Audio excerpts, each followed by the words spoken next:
Welcome to Bobby Owsinski's Inner Circle. I'm Bobby Owsinski, and this is a show all about music, music production, and the music business. This is our special 5th anniversary episode. We're going to spend it in a tribute to the great engineer Geoff Emerick with his longtime friend and assistant, Bill Smith. So yeah, 5 years. Who would have thought? This is episode number 258, and we started 5 years ago. The podcast has grown in terms of our audience, and right now I think we're in the top 200 in iTunes. At least I was told that. I haven't checked it myself. And we have lots of great new guests coming up for you in the coming year. So thank you for everyone that's listened. Thank you for all your support. And now let's get on with some news. This is kind of cool, I think. Warner Brothers is signing an algorithm to a record deal. Yeah, it's a bundle of code by a startup company called Endel, and they use artificial intelligence to make personalized audio tracks that are aimed at boosting people's mood or productivity. Well, here's the thing that will blow your mind. They're signed for 20 albums, and they've already delivered 5. And these 5 are a collection of sleep soundscapes entitled Clear Night, Rainy Night, Cloudy Afternoon, Cloudy Night, and Foggy Morning. And supposedly you can find these on Apple Music or on Spotify. I wasn't able to find them, and maybe I wasn't looking for the right title or something, but I couldn't find them because I wanted to check it out for myself. Anyway, these are designed to reduce anxiety primarily. Now, Amazon is a big investor, and you can see why, because what the company's trying to do is keep track of your emotions during the day via Alexa and then design music for whatever that emotion might be. So you might be thinking, okay, how does this work? Who is the artist here? Yeah, it's a good question. And it actually perplexed a lot of people, especially the copyright attorneys. So what they wound up doing is putting the names of all of the software engineers as writers who will collect royalties. I can't imagine there are going to be a ton of royalties from people listening to this, but nonetheless, it's a step in a new direction. I don't know if it's better or worse. Now, you might say, okay, this is probably taking work away from artists who are doing something very similar, and maybe that's true. But I think the category is small enough that probably no one will feel it one way or the other. So let's see where this leads. If this goes beyond emotional categories, then I think maybe songwriters ought to worry, but right now, don't lose too much sleep over it.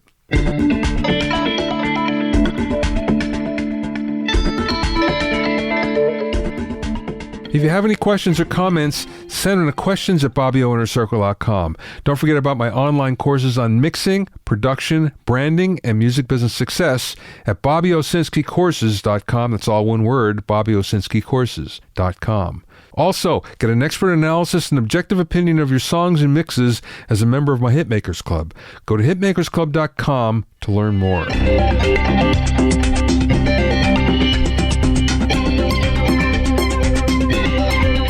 Now, this is kind of interesting. A big counterfeit gear ring was just busted in Enpeg City in China. A company called Soundpu, sound with the PU at the end, was busted for manufacturing fake Shure, Sennheiser, Yamaha, and Harman gear.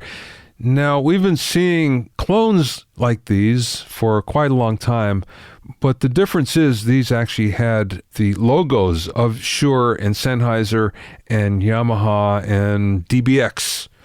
So what they were making were amplifiers, microphones, DBX processors, everything you can think of. Now, if you happen to go to their website, what you find is they have their own brand called Voxpu, VOXPU. And they make the exact same product. So if you look side by side, you find a Voxpu amplifier or a microphone or a processor, and then you look right next to it, and there's the DBX or the Sennheiser branded same product. It's tough enough to make things go in the world today in business, let alone having to deal with counterfeiters. So it's a good thing that this ring was busted, and let's hope it stays that way. Recently, I had a conversation with engineer Bill Smith about the late engineer Geoff Emerick, and I realized that there was a lot that we didn't know about the man. even though he is responsible for some huge hit records that shaped the lives and careers of so many people.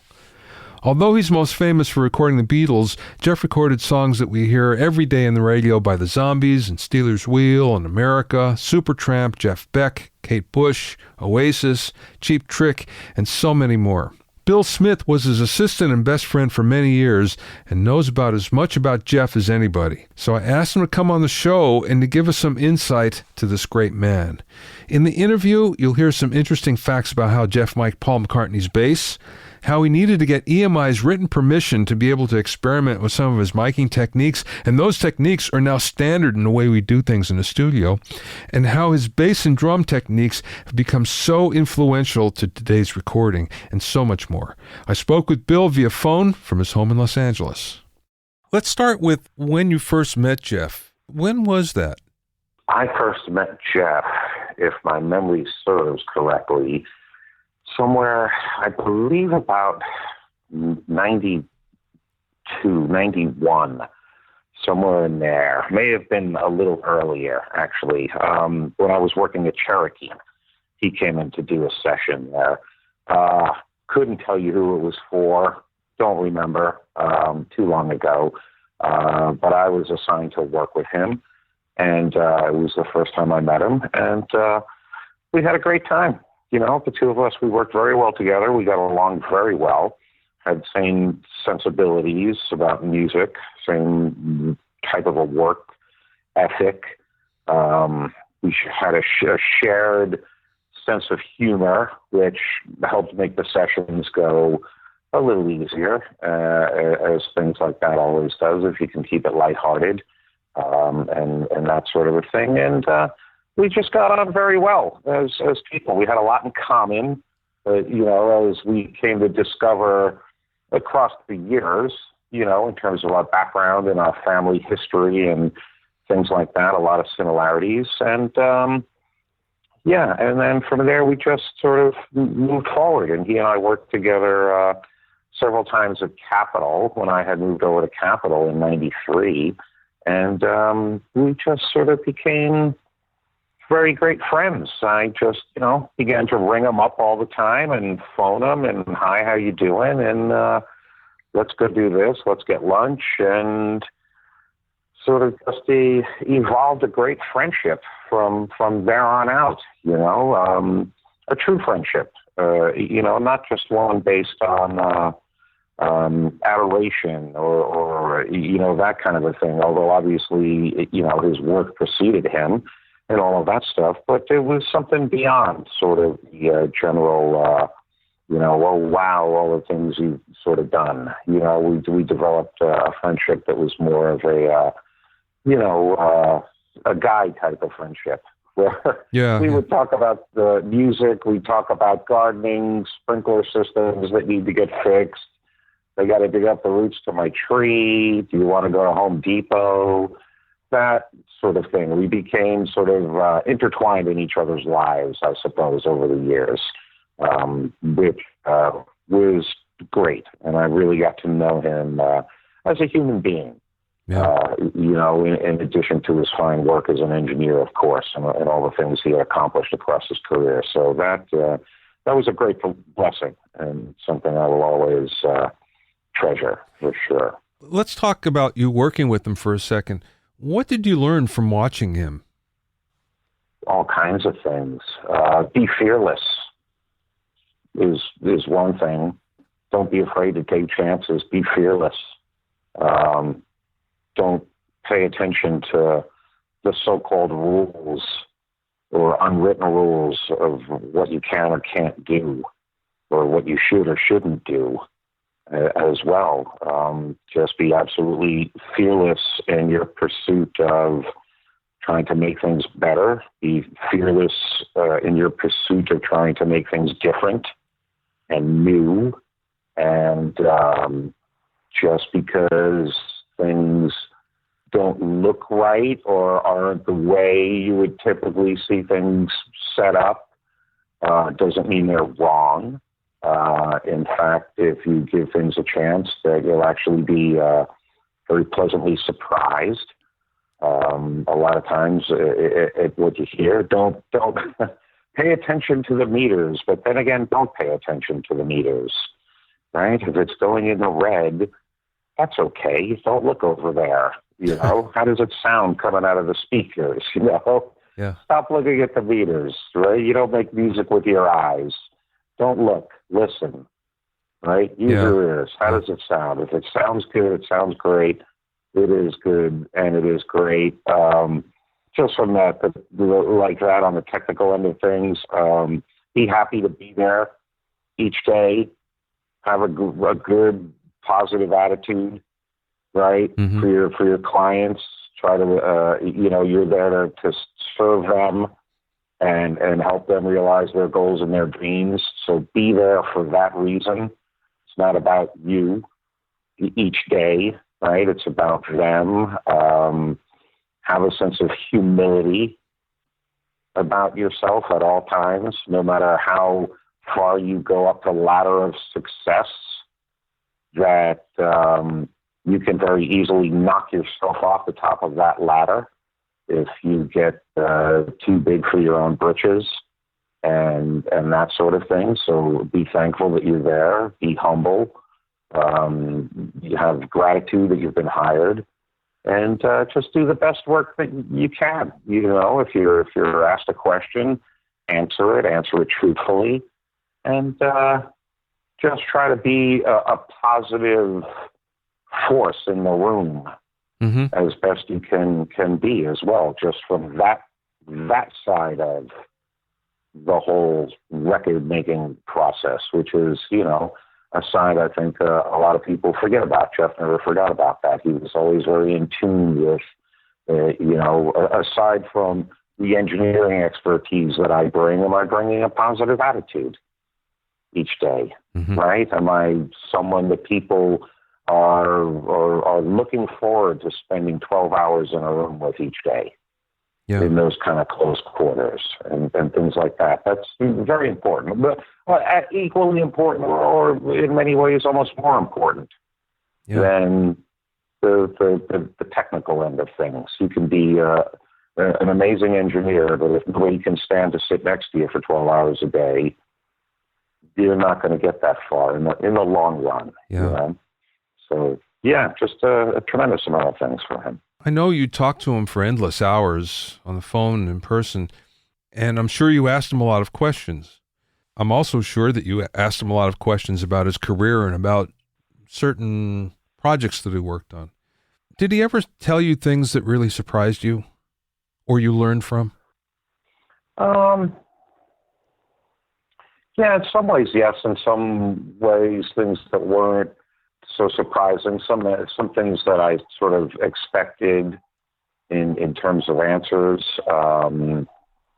I guess the thing that came across to me as most surprising in all the things we would talk about is the fact that no one project was more important than the other, right? That every client was viewed and treated equally in his eyes, right? It could be from the Beatles all the way down to the albums to Elvis Costello, to to other bands he worked with, the Syrups, Nellie McKay, right? People who aren't quite, say, as famous out there in the world. Everybody was treated equally, with equal respect, and he approached each project with the same amount of enthusiasm and want to be there and positive vibes and all of that. So that those things, although after knowing him as a person, I wasn't surprised. At first, as I was getting to know him, it's a refreshing thing to hear, again, from someone who achieved the amount of success that he achieved in this industry. It's again, reminds you just to be humble and more to the point, the reason why he was so successful in this industry, right? Which had, I think, far more to do with who he was as a person and how he was with the clients and things like that. The engineering ability was the icing on the cake. in many ways. But yeah, I mean, all kinds of things, from, how he would set up the live room with the musicians, set up orchestras, mic orchestras. He had some pretty radical concepts. Give us an example. Well, I mean, a fine example. I mean, there's many examples, but a lot of it, again, had to do with the fearlessness. Close miking things, orchestras. Everybody wants to. The normal thing is, put the violin mics, 10 feet away up in the air, and things like that. He didn't bother with that. What was wrong with putting the violin microphone 2 feet away from the violins, right? What was wrong with taking the horns, the mics for French horns, and shoving them right up into the bell of the French horns? Why do they have to be, 5 foot back or more, and that sort of a thing? I think just radical in approach to what he was hearing in his head as well, and the fact that recording things like that, like it doesn't have to be the traditional way if you don't want it to sound traditionally, right? Mm-hmm. I want it tighter. I want the orchestra to sound tight and in your face, right? As he did. You listen to things, especially a lot of the orchestral stuff he did with the Beatles. There's hardly any room sound to it at all. It's very tight, very in your face. So he was very brave in doing that kind of stuff. His concepts for recording, the bass guitars, even McCartney's bass on a lot of things, just a small little amp head B15 amp in the middle of the room with a ribbon mic, 8 feet back from it. Wow. In figure 8.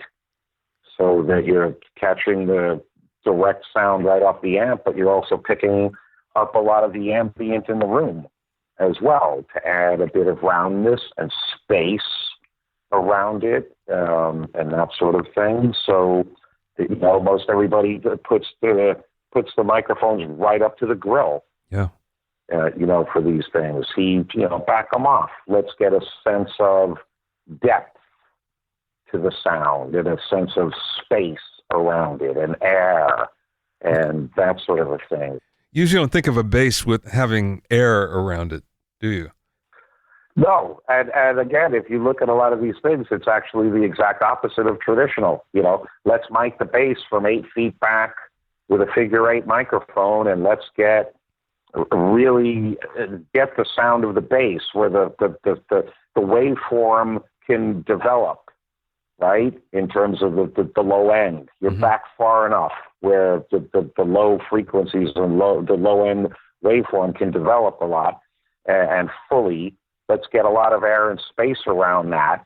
But then let's take the mics on violins, violas, and cello and put them 2 feet away. Right? Yeah. And let's get those really tight and in your face and things like that, very different from what's normally, again, considered the way to do things. Now, of course, he was the first, or considered to be the first, to close mic drums and take the head off the bass drum, but that was taboo in the days of EMI, and he had to get a special dispensation for that, didn't he? Yeah, oh yeah, absolutely. It was complete and total taboo. In fact, people, what he told me, and from some of the other people who worked at EMI at the time, Abbey Road, as it's known now, but back then it was just known as EMI Studios. He sent the technical and maintenance department into a tizzy by doing all that kind of stuff. And yes, he had to actually receive a written slip of permission to be able to move the mics closer than what the standard practice was at Abbey Road at the time, but contingent that he only did it on Beatles sessions. So once again, the Beatles being the exception to the normal everyday rule, right? Because they were obviously, selling the amounts of records they were selling and the popularity of them, and nobody was going to tell them no, they couldn't do anything. So yeah, he did that and more. And the thing too is if you listen to the records, right, you can really hear that change, right? The early records that Norman Smith recorded, and Norman did an amazing job. Norman was a fantastic recording engineer and went on to be a fabulous producer of early Pink Floyd records, and then an artist in his own right in England. Norman Hurricane Smith, who had several number one records as an artist. Norman's early records, they're very clean, they're very tidy, they sound amazing, they're pristine. You don't really hear the bass too much. You don't really hear the kick drum too much. There's not a lot of low end present or even lower mids. And if you listen to the last record Norman did with the band, which would be Rubber Soul, and listen to that and then immediately put on the next record, which is the first one Geoff did, which was Revolver, there's an enormous change in the sound between the two records. All of a sudden, the drums are up and in your face and loud and punching through, and the bass is really up there, and there's a lot more low end. You hear the kick drum really for the first time, right? With that sort of fullness to the music and the records that wasn't there as much on the early stuff. And again, nothing against Norman. Norman just approached things the traditional way, where, you know, I think part of the great thing about Geoff when he took over, and I think one of the reasons that George Martin wanted him in there, and even the guys in the band, was that he hadn't been there too long at that point. You know, he'd only been at the studio for about 4 years. Okay, so, and he had been around for a majority of the early sessions. That's the thing about Geoff, is that he was there the first night they ever came in for their original artist test tape session with Pete Best still on drums. Wow. From June of 62. Yeah, the second day he was working. Second day he got hired at EMI. Two days later, hired on Monday, and Wednesday night he's standing there watching this unknown group called the Beatles load their equipment in for their original artist test tape with Pete Best, and then was Norman's assistant on a whole boatload of the early material, right? Those early records up to 66 when he took over. So Geoff was really there from A to Z for the majority of everything. And you hear, and the thing with Geoff, again, I think they wanted him because he wasn't a product of the system at that point. In other words, he hadn't been there for 12, 15 years. It wasn't, the rules weren't necessarily ingrained in him, right, where he wasn't going to break them and things like that. And he was young, as they were as well. I mean, he recorded Revolver when he was 19 years old. He was a kid, right? Wow. And youth tends to want to push boundaries and wants to say, well, why can't I do it this way? This is, right, where if you've been somewhere for a long time, you tend to sort of maybe lose a little bit of that. But so he had that adventuresome spirit about him. And the other thing, too, was I think when he took over in 66, was not only a big change in the recording of the music and how he approached the recording of the music, but also in the music itself. And I think it was a great alignment of the planets or stars, if you want to say, because that's him coming in 66 for Revolver was also the beginning of the band and Lennon and McCartney becoming far more adventurous in their songwriting as well, you know. you just hit on something here that I don't think dawned on me until now, and that's that he was really the father of modern recording, if you think about it, from the standpoint that the drums were important and the sound was up in front. The kick drum, finally, you can hear, and the bass as well, which most records before that, they weren't approached that way at all. And it just never dawned on me that that's the case. You think of Geoff as such an innovator, which he was, but that's one thing I don't think is attributed to him, and it probably should be.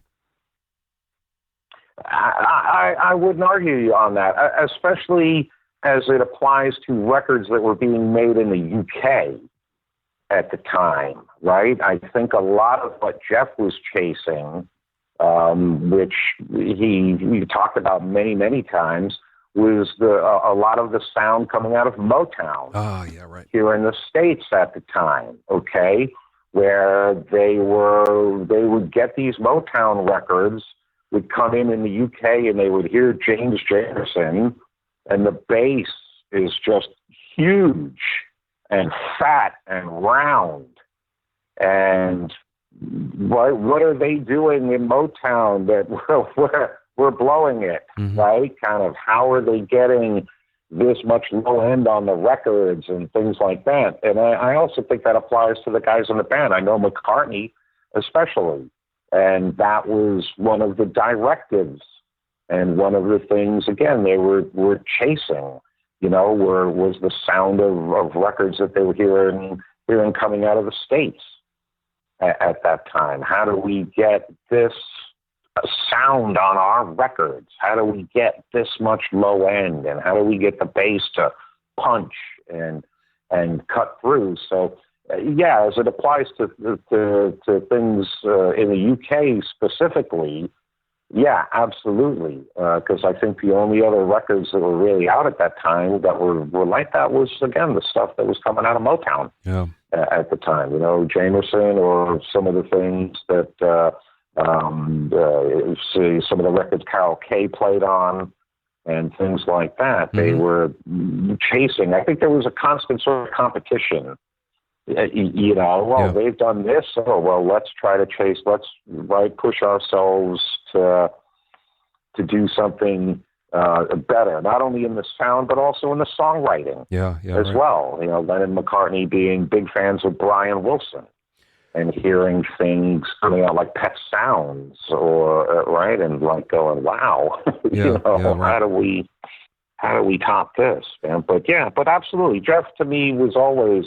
And on all the subsequent stuff he did throughout the years, was kind of a master of the low end and the bass and things like that. The low end, the bass guitar was an integral part of his sound and a consistent part of his sound throughout the decades. Was the way he approached that. You mentioned about how he recorded the bass, which in itself is really interesting. Was there an approach that he had to mixing in terms of the low end?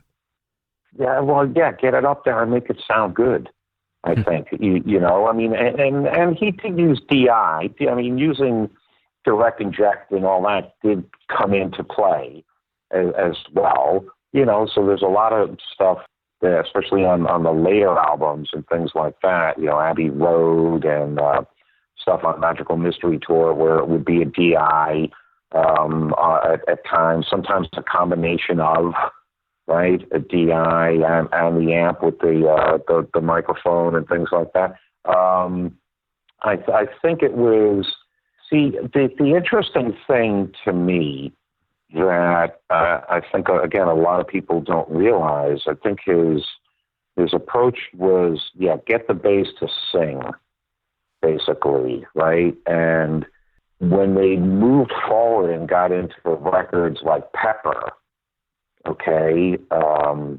the thing a lot of people don't realize is that the bass guitar on pretty much everything on Pepper and a lot of the things on Magical Mystery Tour, and that the bass was actually put on last. It was the last thing to be recorded, which again is sort of the polar opposite of the way things normally are done. You get the drums and bass first, you get the foundation of the house, and then you add on top of the foundation, and you add the second story, third story, all the way up, and you put the roof on the house. And it's unusual to build the house and then stick the foundation underneath last, right? Mm-hmm. But as Geoff explained it to me, and he would talk about it in a way, even though it was a completely backwards approach, it was also a great way to do the bass, right? Because it allowed him to dial in the sound after right? So once everything was there, then he could sit and really dial in and tailor the sound of the bass to fit in there perfectly with everything else that was going on. This was also where McCartney's approach to how he played the bass and the bass lines in the Beatles songs, again, changed radically.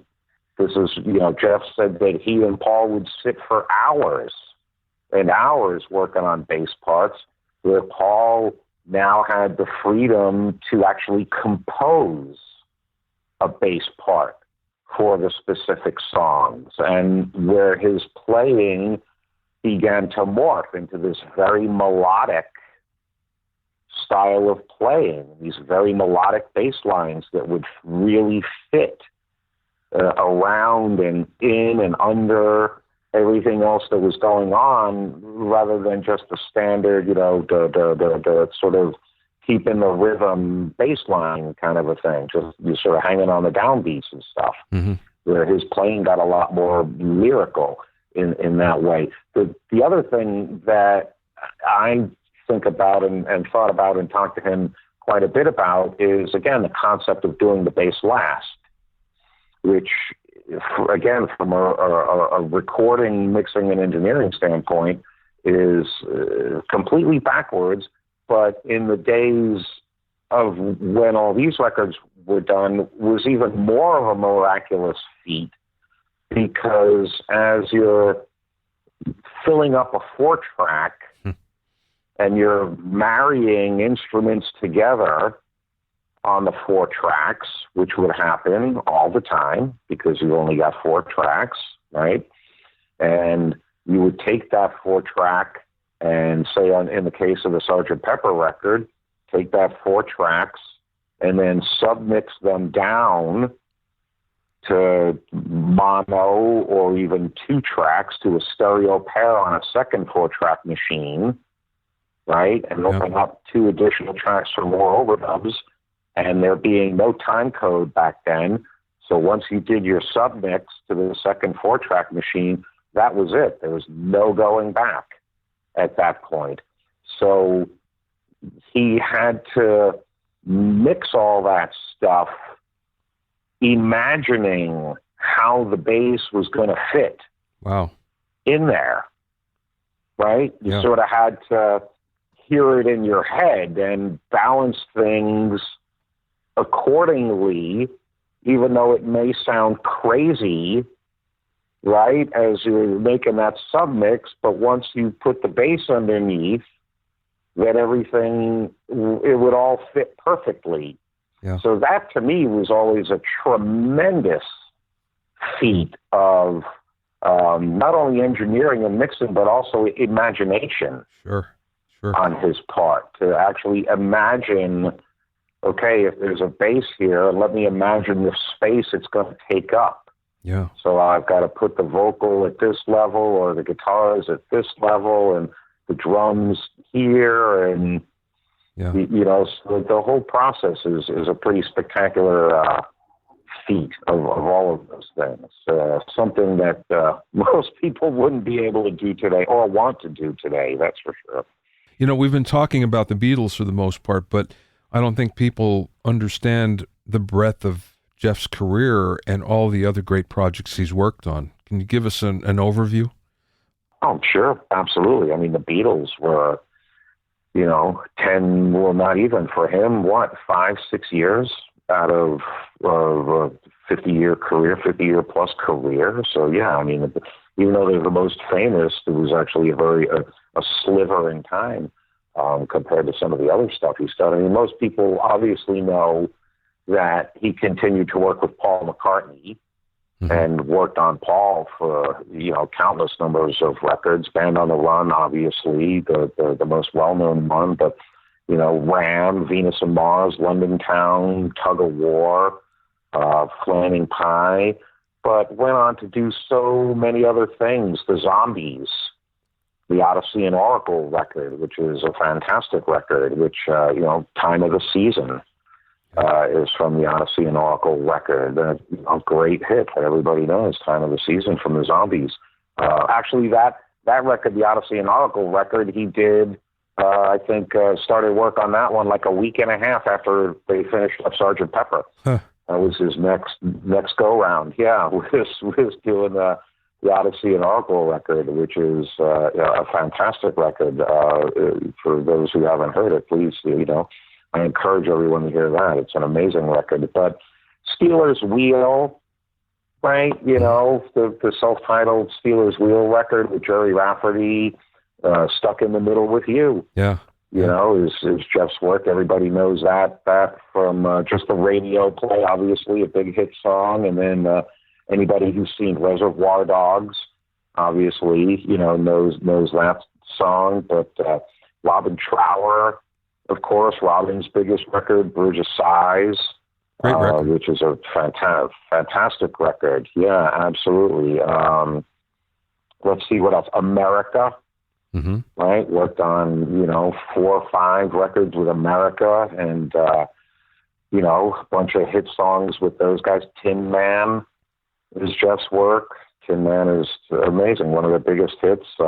Sister Golden Hair, Lonely People, for instance. Right, all these hit songs, great hit songs that most people know, unless you're 18, and hopefully if you are, you'll be finding them soon. But that work, let's see, Elvis Costello, his work with Elvis Costello, Imperial Bedroom that he produced, and all this Ceaseless Beauty, which he produced for Elvis Costello, which are some of Elvis's, as far as I'm concerned, best records. Yeah. There's beautiful records, and he really helped Elvis go from just sort of the angry rocker and helped take his music in a whole different direction.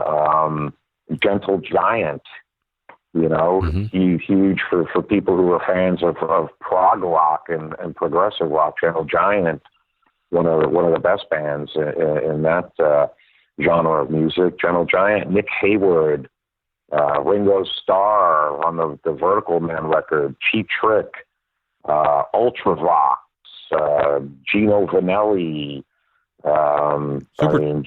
Split Ends, Supertramp, in the Quietest Moments record, Nazareth, Trevor Rabin, Nick Hayward, Big Country, those guys, Mahavishnu Orchestra. With McLaughlin, just great work with those guys. Badfinger, the Straight Up album, no matter what, their biggest hit, off the Straight Up album for Badfinger. A bunch of records with Art Garfunkel, Jeff Beck, Kate Bush, Jeff Beck, the Wired album, which he didn't record but he mixed. Oh, okay. And to me, that's just as good, though, man, because the mixes on that record are fantastic. Yeah, absolutely, just beautiful use of space and reverb and very atmospheric and just fantastic mixes and that sort of thing on that record. But yeah, it just sort of goes and goes and goes. There's such a quality of work between all of those acts across all the years. Yeah. And, it's a high quality consistency right. of work with all of it. There's something I want to get to, and that there's some misconceptions out there about the things that he did or what he worked on. And there were some things that you wanted to straighten those misconceptions out. So what are those? Well, I don't know if they're necessarily misconceptions per se, but, I think a lot of times Geoff, especially as it relates to his work with the Beatles, tends to get overlooked for the things that he contributed to those records.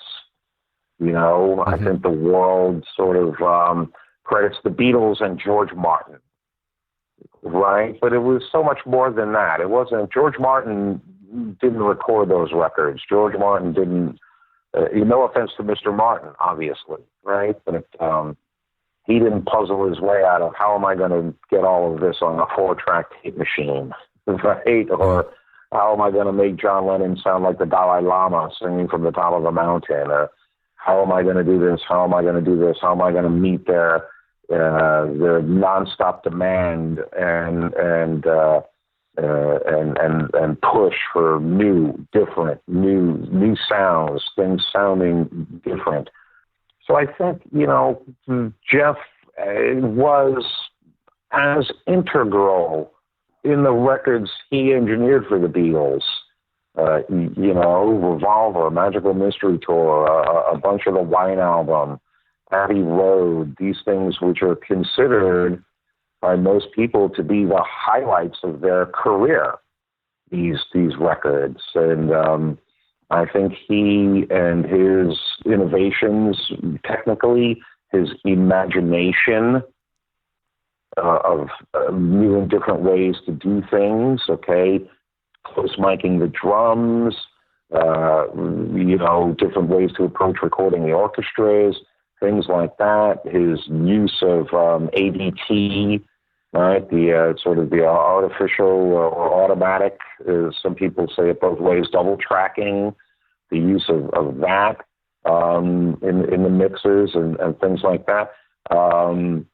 I also think too, most people, especially in the States, most people have only really heard the stereo versions of all those Beatles records, certainly Revolver and Pepper and things like that. And they really deserve to hear and listen to the mono versions of those records, because the mono versions are really the definitive versions of those songs, and a lot of the singles that were released as well over time, Paperback Writer and Rain and things like that. Because the things you hear in the mono mixes that you don't get in the stereo mixes is just this aggression, this real sort of rock and roll aggression that doesn't really come through as much in the stereo mixes. The records and the singles and things like that were never meant to be heard in stereo, really. They were recorded and designed and built with only mono in mind back then. They were built with British UK radio in mind, which was mono. Yeah. And so everything was really designed to be heard in mono. The mono mixes are where the band was present. Geoff, George Martin, and everybody worked together to get those mixes and things perfect. And when you listen to the mono version of Revolver and then listen to the stereo version, it's night and day, basically. The mono version is so far superior in balances, in tone, in aggression. The low end, the guitars are a lot more chugging and up front. You really get to hear the Beatles as a rock and roll band on those things, especially stuff like Paperback Writer as well. And Sgt. Pepper as well. Sgt. Pepper is a radically different record in mono than it is in stereo, and it's far superior in mono than it is in stereo. I know Ken Scott told me that they would spend all of their time with the band. Everybody would be working on the mono mix, and then the band would leave for the stereo mix, and they would do it in a half hour or 45 minutes, and that would be it. They wouldn't spend any time at all on it if they did a separate stereo mix as well. Well, they did the stereo mixes for all those things, and yes, they were done sort of after the fact, and 9 times out of 10, no, the guys in the band weren't present. They just left it to George Martin and Geoff to do. and just trusted them, obviously, to do it. Because, again, as far as anybody was really concerned, the mono was the thing, right? That was the record. And, no, I don't think they, they certainly wouldn't mix the stereo versions of these records in half an hour or 45 minutes. They certainly took their time and made them the best that they could possibly make them, given the limited amount of things they could really do in terms of making them stereo. Right? Which is why, a lot of people over the years have thought, well, some of the panning choices are a little strange, or why are the drums sort of more to one side than the other, and things like that. But it's really because many of the elements were married together on the 4 tracks. Right? So you couldn't break things apart and do a stereo mix as we can do today. When you've got, a tambourine, a rhythm guitar, and the lead vocal all married together on one track. Right? Or other things, you're pretty limited in what you can do in terms of spreading things out in a stereo field. And then even by doing that, your things may seem a little weird, but you're also upsetting the balances.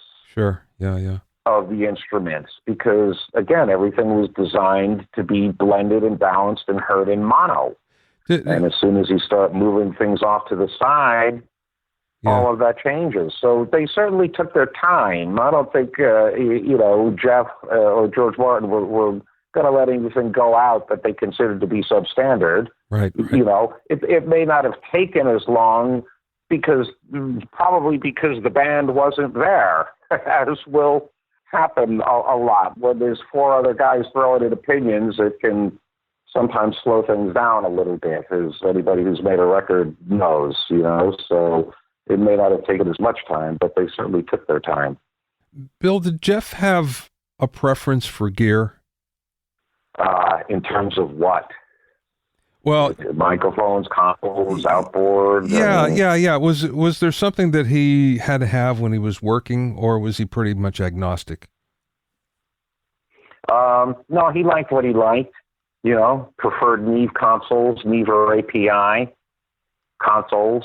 In the later years, especially. At the time with in the Beatles era, he loved the Red 51 desk, which was the desk used on 90% of all the Beatles stuff. He loved the sound of that console.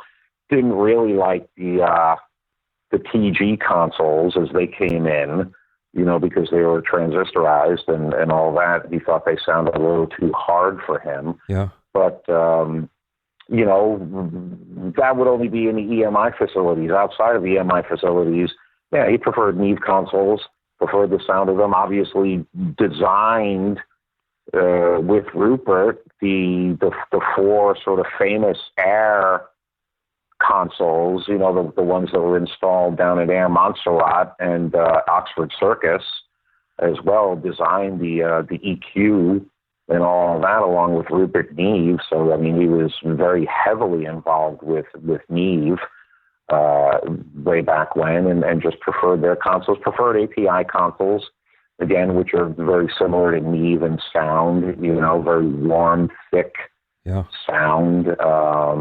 In terms of microphones, in many ways anything went, although, he did love 47s and 48s and U67s and, the large diaphragm, tube mics, had a preference for all of those things, but he would try anything. Coles, right, was a big fan of the Coles ribbon mics, loved the Royer ribbon mics as well, and used those extensively, but everything was kind of up for grabs in a certain way in the microphone world. Outboard wise, not that much. 1176s, you had a bunch of 1176s. He was a happy camper.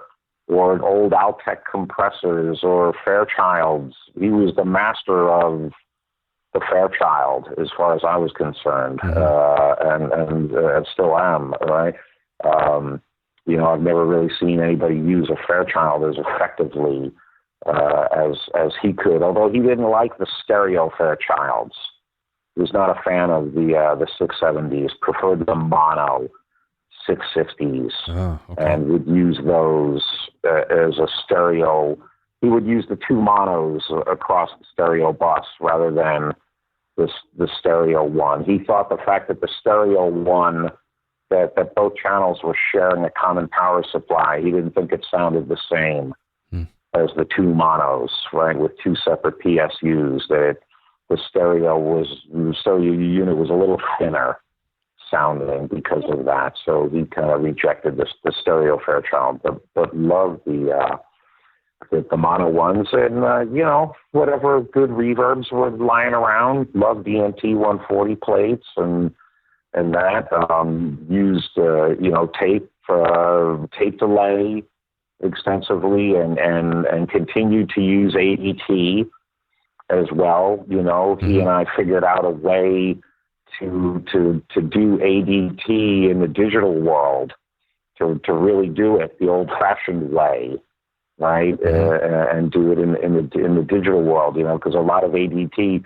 is based on taking the original sound off the sync head of a 24-track machine, right, which would then go to an external 2-track with VSO on it and that sort of thing, which, in the modern era of workstations, there is no sync head anymore. So he and I figured out a way to make it work via copying tracks and advancing them time-wise, and the little tricks that we had to go through and stuff like that to get ADT to really work, which he was very happy when we figured out a way to do that kind of thing. But no, I mean, he was in a lot of ways, very minimalist in outboard gear and things like that. He liked what he liked, and he was used compression extremely effectively on his records. Again, being the polar opposite in many ways of what you're traditionally taught. Right? Don't compress things too much. Don't over compress. Geoff would just hammer stuff, okay, with compression, right? And the first time I saw it, it was, I made my eyes bulge out. Again, but it was a matter of, don't look at the meter, how does it sound? And it's sort of how he got everything to hit really hard and just be kind of like right in your face.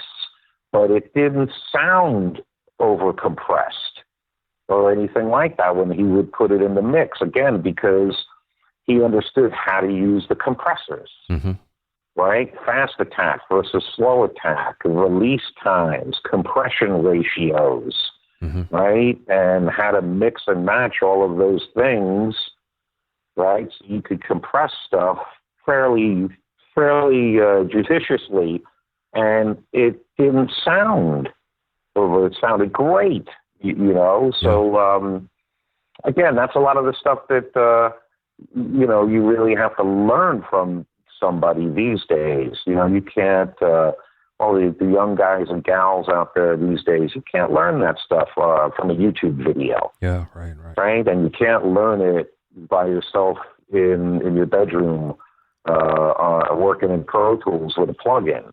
Yeah. The plugins are radically different than what the hardware equivalents do. They just don't sound the same. They don't work the same, and neither the twain shall ever meet. Yeah. Can you? So that was eye-opening for me. That kind of thing. Can you tell the story about the Neve console? I guess it was at Air Montserrat, the high frequencies. Yeah, well, that was. I mean, Rupert used to talk about that, right? Where it was.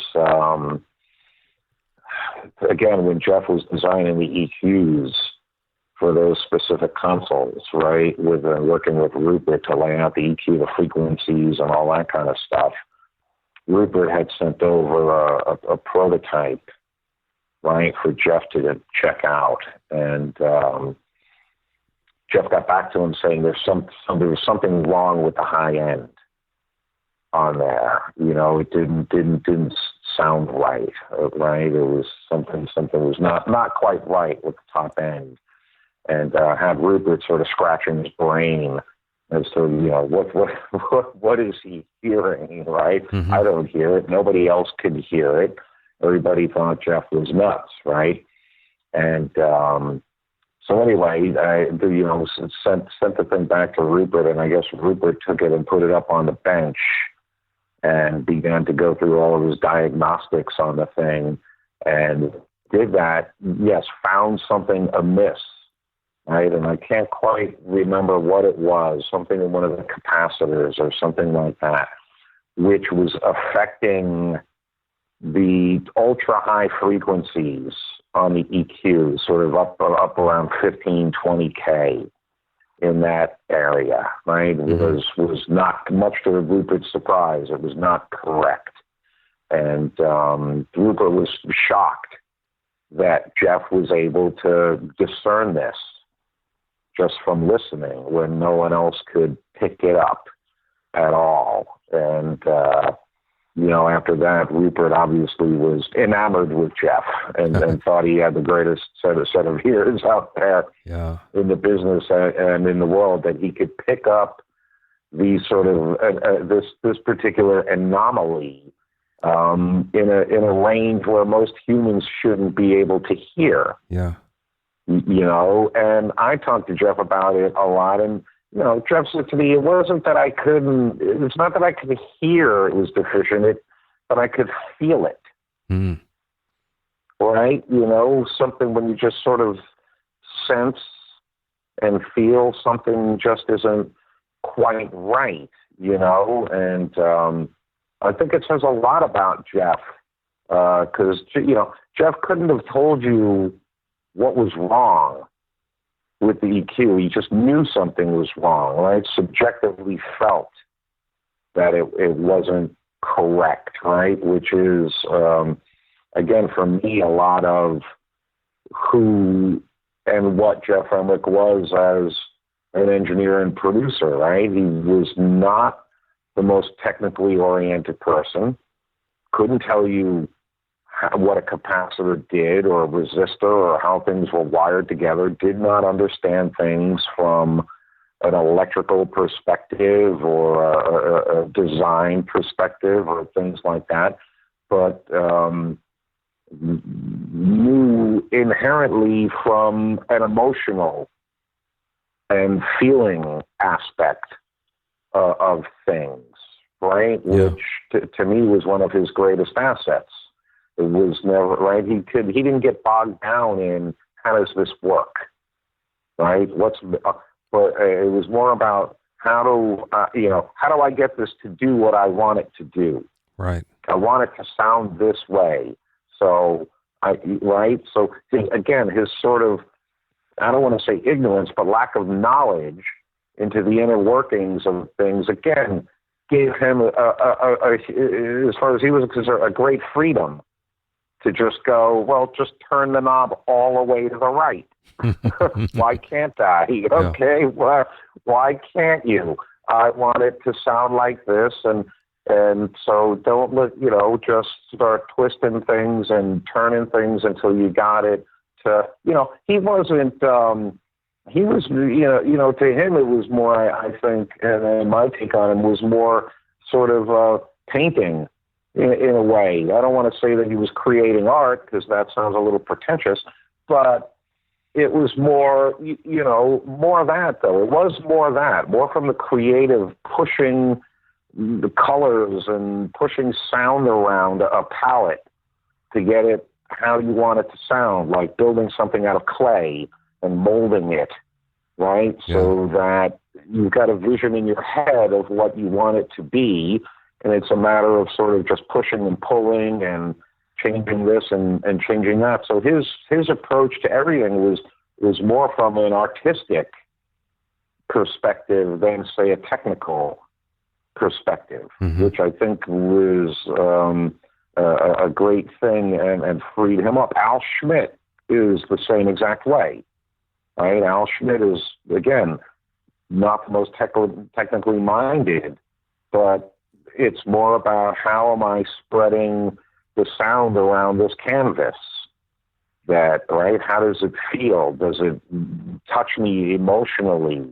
Right? How do I bring out the best in the song from an emotional aspect? Right? Yeah. And that sort of a thing. They understood that people don't relate to circuit boards or capacitors or pieces of metal. People relate to emotion, however. Yeah. And people relate to how it touches them. How does this make me feel? And how do I create an atmosphere with these things I'm given? Geoff used to talk to me a lot about looking at the music. And I don't mean looking at a workstation screen. He couldn't turn Pro Tools on, right? He couldn't even start the thing up, let alone use it or even look at it. He didn't even want to see the Pro Tools screen ever. Hardly ever looked at the thing. Didn't even want to know it was there. But he would talk about looking at the music in terms of the colors, right? And bass drums and bass guitars being sort of blacks and browns, and keyboards and guitars being sort of blues and violets, right? And that those sort of oranges and things like cymbals and, high-end percussion, and that being sort of the yellows and golds, right? And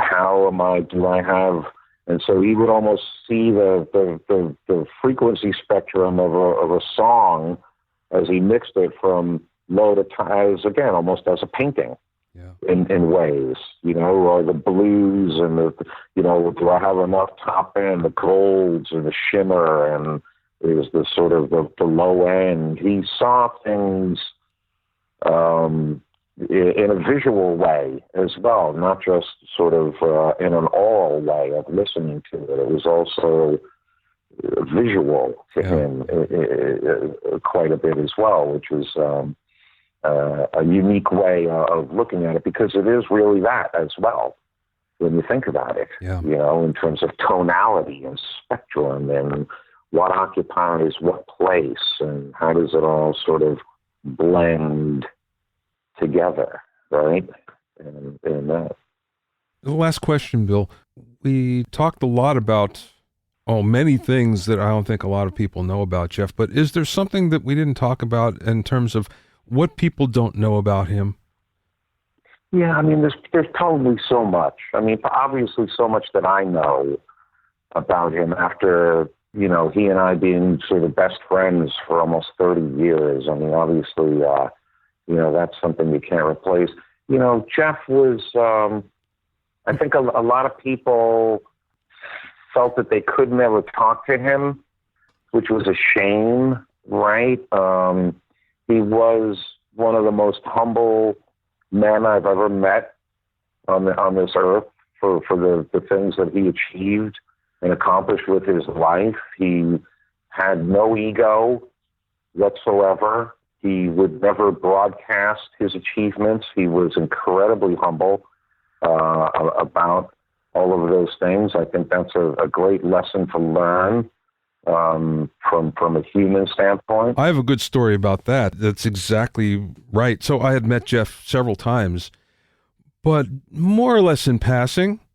And we were at a convention somewhere, and I was walking down one side of the street, and Geoff was on the other. And I saw him, and I was actually afraid to approach him. And I thought, he won't recognize me, and he'll feel like he's being accosted.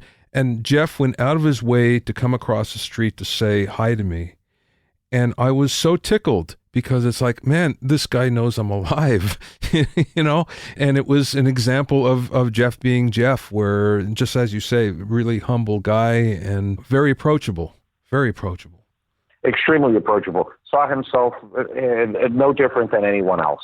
Yeah. And would never, like I say, would never broadcast his achievements. The gentleman who lived across the street from him here in Los Angeles, his neighbor Kenton, lived across the street from Geoff for 25 years, had hundreds and hundreds of conversations with Geoff over the years, sort of out in front of their houses, weather, gardening, etc., news, all that kind of stuff.